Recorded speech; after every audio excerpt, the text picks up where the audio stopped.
ക്രൈസ്തവ പീഡനങ്ങളുടെ മണ്ണിലേക്ക് വലിയ ഇടയൻ ലയോ 14 പാപ്പയുടെ ആഫ്രിക്കൻ ഇടയ സന്ദർശനം സ്ഥിരീകരിച്ച് വത്തിക്കാൻ. ഫെബ്രുവരി 25 ബുധനാഴ്ച വത്തിക്കാൻ പുറത്തിറക്കിയ പ്രസ്താവനയിൽ പരിശുദ്ധ പിതാവിന്റെ 11 ദിവസത്തെ അപ്പോസ്തോലിക യാത്രയിൽ ആഫ്രിക്കൻ രാജ്യങ്ങളായ Algeria, Cameroon, Angola, Equatorial Guinea എന്നിവയും മൊണാക്കോ, സ്പെയിൻ എന്നിവയുൾപ്പെടെയുള്ള മറ്റു വിദേശ രാജ്യങ്ങളും സന്ദർശിക്കുമെന്ന് Holy See press office director Matteo Bruni അറിയിച്ചു. ആഫ്രിക്കൻ സന്ദർശനത്തിൽ ഏപ്രിൽ 13 മുതൽ 15 വരെ അൾജീരിയയിലെ അൽജിയേഴ്സിയും അന്നബയും പാപ്പ സന്ദർശിക്കും. ഏപ്രിൽ 15 മുതൽ 18 വരെയുള്ള തീയതികളിൽ കാമറൂണിലെ യൗണ്ടെ, ബമെൻഡ, ഡൌലോ, ഏപ്രിൽ 18 മുതൽ 21 വരെ അംഗോളയിലെ ലുവാൻഡ, മുക്സിമ, സൗരിമോ, ഏപ്രിൽ 21 മുതൽ 23 വരെ ഇക്വറ്റോറിയൽ ഗിനിയയിലെ മലാബോ, മാംഗോബോ, ബാറ്റ എന്നിവയും പാപ്പ സന്ദർശിക്കും. പാപ്പയുടെ ആഫ്രിക്ക സന്ദർശന വാർത്ത വത്തിക്കാൻ പ്രഖ്യാപിക്കുന്നതിന് മുൻപ് തന്നെ അംഗോളൻ, ഇക്വറ്റോറിയൽ ഗിനിയൻ സഭകൾ പാപ്പയുടെ സന്ദർശനം സ്ഥിരീകരിക്കുന്ന വാർത്തകൾ പുറത്തുവിട്ടിരുന്നു. അംഗോളൻ ജനതയെ രൂപപ്പെടുത്തിയ മൂല്യങ്ങൾ വീണ്ടും കണ്ടെത്താനും ലോകമെമ്പാടും ജീവിക്കുകയും പ്രവർത്തിക്കുകയും ചെയ്യുന്ന വൈവിധ്യമാർന്ന സമൂഹങ്ങളുമായി ഈ മൂല്യങ്ങൾ പങ്കിടാനുമുള്ള അവസരമായി പരിശുദ്ധ പിതാവിന്റെ സന്ദർശനം മാറുമെന്ന് പ്രതീക്ഷിക്കുന്നതായി അംഗോളൻ ആർച്ച് ബിഷപ്പ് ക്രിസ്പിൻ വിറ്റോൾഡ് ഡൂബിൽ പറഞ്ഞു. ചരിത്രപ്രധാനമായ പാപ്പയുടെ സന്ദർശനത്തിന് മുന്നോടിയായി episcopal conference of equatorial guinea പ്രസിഡന്റും മാംഗോണ രൂപതയിലെ ബിഷപ്പുമായ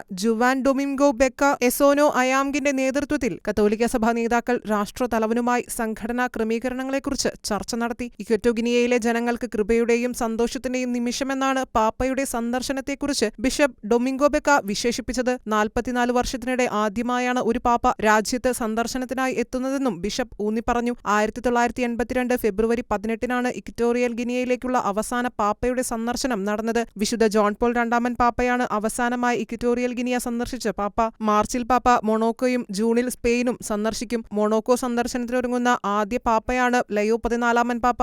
യാത്രകളെക്കുറിച്ചുള്ള കൂടുതൽ വിവരങ്ങൾ വരും ആഴ്ചകളിൽ പ്രഖ്യാപിക്കുമെന്ന് വത്തിക്കാൻ അറിയിച്ചു.